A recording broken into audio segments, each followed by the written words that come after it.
Subscribe कीजिए हमारे channel को और बेल आइकन को दबाइए हमारी लेटेस्ट वीडियो सबसे पहले देखने के लिए। नमस्कार, मैं हूं दिनेश लाल यादव निरहुआ और आप देख रहे हैं मुजफ्फरपुर जनता की आवाज़। अभी विधानसभा चुनाव का बिगुल बज चुका है और आपकी भी पार्टी से बहुत सारे लोग अपनी अपनी दावेदारी पेश कर रहे हैं। आपने भी सोशल मीडिया के माध्यम से हम लोग देख रहे हैं कि आपने भी अपनी दावेदारी आप पेश कर रहे हैं। क्या रियलिटी है, क्या आपको क्या लग रहा है कि इस बार विधानसभा चुनाव का टिकट आपको मिलेगा या अन्य जो लोग हैं उन्हें मिलेगा, और आपको मिलेगा तो आपको क्यों मिलेगा, ये ज़रा हमको बताइए। सबसे पहले तो राकेश जी मैं आपको बधाई दे दूं और आपके न्यूज़ चैनल के माध्यम से पूरे गायघाट विधानसभा के लोगों को मेरा प्रणाम। आपने क्वेश्चन किया कि आपके दल से कई लोग दावेदारी और आप भी दावेदारी। आप सोशल मीडिया के से दावेदारी हम नहीं हैं। मैं हकीकत दावेदारी, मैं अपना बायोडाटा प्रदेश कार्यालय प्रतिपक्ष नेता श्री तेजस्वी प्रसाद यादव जी के यहाँ मैंने अपना आवेदन दिया है और उन्होंने बताया कि क्षेत्र में अपना काम कीजिए। हम सभी जितने भी आवेदन है हम सभी पर विचार करेंगे। और रही बात आपने पूछा कि आपने दावेदारी, हमने बरसों से सिपाही, राजद का सिपाही बन के काम करते आया हूँ और ज़मीन से जुड़ा हुआ रहता हूँ। और इस भीषण बाढ़, कोरोना जैसे महामारी में भी लोगों के घर घर जा कर के मिला हूँ और जो हमसे बना है सहायता भी किया हूँ। और वैसे भी मेरा दावेदारी बनता है क्योंकि लोगों और हमारे जितना भी आरजेडी कार्यकर्ता है उनका भी चाह है कि हम लोग के बीच में जो रहते हैं, जमीन से जो जुड़े हुए हैं, वैसे आदमी उम्मीदवारी हो। तो अब इस चीज़ को फैसला हमारे आदरणीय नेता श्री तेजस्वी प्रसाद यादव जी, प्रदेश अध्यक्ष जी लालू प्रसाद यादव जी वो करेंगे, ऐसे सुनिश्चित का बात है। मैंने अपना दावेदारी दिया, मैंने अपना बात रखा। गायघाट विधानसभा क्षेत्र की यदि बात करें, गायघाट विधानसभा क्षेत्र की अगर जनता की बात करें तो अभी जो वास्तु स्थिति है गायघाट विधानसभा क्षेत्र में, लोग अभी भी बाढ़ की विभीषिका को झेल रहे हैं, कोरोना भीषण महामारी से जूझ रहे हैं। इस संदर्भ में आपको क्या लग रहा है, गायघाट विधानसभा क्षेत्र वासियों से आपको क्या उम्मीदें हैं? क्या लग रहा है कि गायघाट विधानसभा क्षेत्र के वासी जो हैं सो इस बार आरजेडी को मदद करेंगे?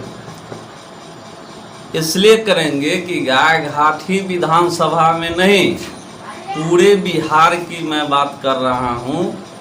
पूरे बिहार में जहाँ जहाँ बाढ़ का और ये कोरोना, हर जगह बद से बदतर स्थिति हो गया है। जिस तरह बिहार सरकार खुद के निकम्मी सरकार है, उसी तरह उनके पूरे पदाधिकारी भी निकम्मी है। आम जनता कोई भी पदाधिकारी के यहाँ जाता है, कोई सुनने वाला नहीं है। हाँ, कहीं भी आरजेडी कार्यकर्ता अगर उनको मदद करने के लिए मिल जाते हैं तो फिर तो उनका काम होता है। और आरजेडी के कार्यकर्ता के साथ आरजेडी अपनी लड़ाई के बल पर काम कराने का काम कर रहा है। और रही बात समस्या के, समस्या तो अनेकों हैं, बहुत सारे समस्या है जो हम गिना नहीं सकता है। न शिक्षा ठीक, न स्वास्थ्य ठीक, न नल जल का व्यवस्था ठीक।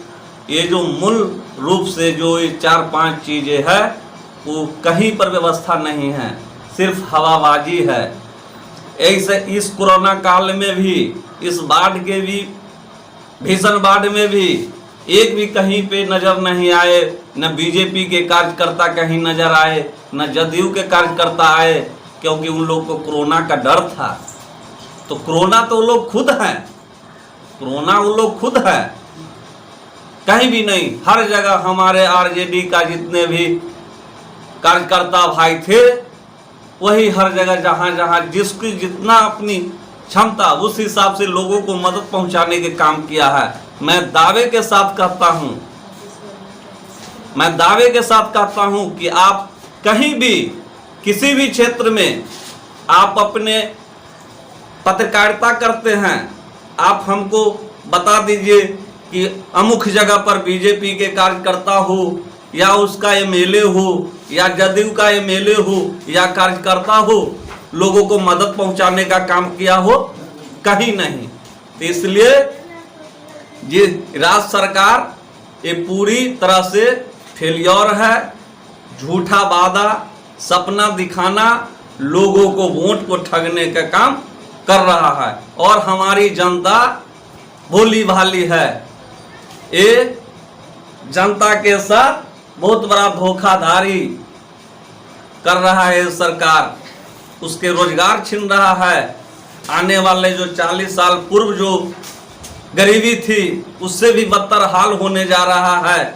ये जो सरकार का जो रवैया है, जो व्यवस्था है, वो आज देखिए न्यूज के माध्यम से ही हम लोग सुनने का काम किए हैं।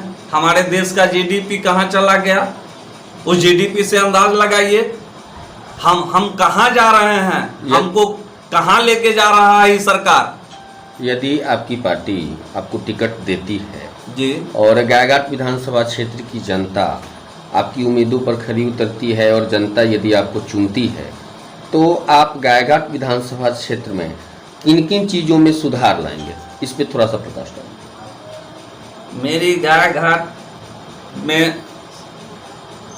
रोड का सपना दिखाने के बावजूद भी मेरे गायघाट विधानसभा में एक NH 57 छोड़ के कहीं का रोड का स्थिति सही नहीं है। क्या है कि जिसको मिलता है वो बिचौलिया के माध्यम से आधा 50% रुपया वही लोग खा जाते हैं। सड़क अच्छी होती नहीं है और गांव-गांव में समस्या ये है कि गरीब गुरबा की घर है, वहाँ नाला की व्यवस्था नहीं है, जो इससे के कारण जानवर वगैरह ये सब पानी निकासी नहीं है, इसलिए रोड यूँ बना यूँ साल भर 2 साल में यूँ ख़त्म हो जाता है। सबसे पहले आज भी विकास के जो ढोल बोल रहे हैं नीतीश कुमार जी, आज भी विकास नहीं है, कहने के लिए हैं। प्रिंट मीडिया में उनका विकास है, लेकिन धरातल पर कुछ नहीं है। बच्चे का न शिक्षा का व्यवस्था ठीक है, न स्वास्थ्य का व्यवस्था ठीक है। एक तरफ कहता है कि हम लड़की का साइकिल दिए, ये दिए, वो दिए, लेकिन क्या उस साइकिल से ही शिक्षा ग्रहण होगा? आपके स्कूल 5 तक के रखे हुए हैं, उस स्कूल में 5 टीचर चाहिए, आपके स्कूल में 2 टीचर हैं, कहीं पर 1 टीचर है। आप भला कैसे शिक्षा दुरुस्त कर सकते हैं?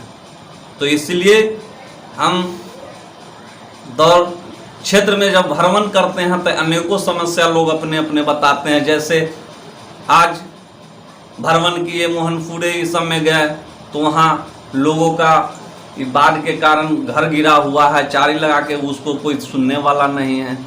तो हम सामने में सीओ साहब से बात किए हैं, सीओ साहब कहें, वीडियो साहब से बात किए, सीओ साहब कहें हम देख लेंगे। तो ये तो समस्या है ही, समस्या दूर कहाँ है?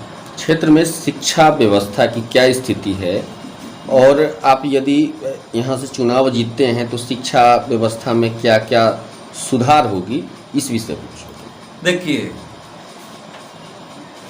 शिक्षा मेरी, जब मैं ही नहीं, जब राष्ट्रीय जनता दल की तेजस्वी जी के नेतृत्व में बिहार में जब सरकार बनेगी तो मूल उद्देश्य है शिक्षा, स्वास्थ्य, रोजगार, ये सब मूल एजेंडा है। हमारे पार्टी का मुख्य एजेंडा यही रहेगा। जो समाज की ज़रूरत है, जिससे मेरी समाज आगे विकास की ओर जाएगा, समाज की विकास तब होगा जब सही शिक्षा हमारे समाज के बीच में हो। तो हमारे समाज के बीच में तो सही शिक्षा तो सरकार का तो नियत सही है नहीं। अब तो हम तो कह रहे हैं कि 5 तक के स्कूल है, वहाँ 2 टीचर है। उत्क्रमित कर दिए सरकार अपनी वाहवाही लूटने के लिए। अरे उत्क्रमित 8 तक के आप क्लास तो कर दिए, तो 8 तक के आप टीचर, जैसे सरकार का ये है कि 40 के अनुपात में 1 टीचर चाहिए, तो वहाँ तो है नहीं। सरकार को दिख रहा है, सरकार को हर पैमाने पर फेल है। कहाँ पर सरकार की विकास नजर आ रहा है? हमारे समाज में जहाँ भी हम जाते हैं हर जगह नदारत है, न रोड सही है, अभी भी रोड सही नहीं है। एक बार अपना परिचय दीजिए। मैं राजद नेता सुरेंद्र कुमार सोले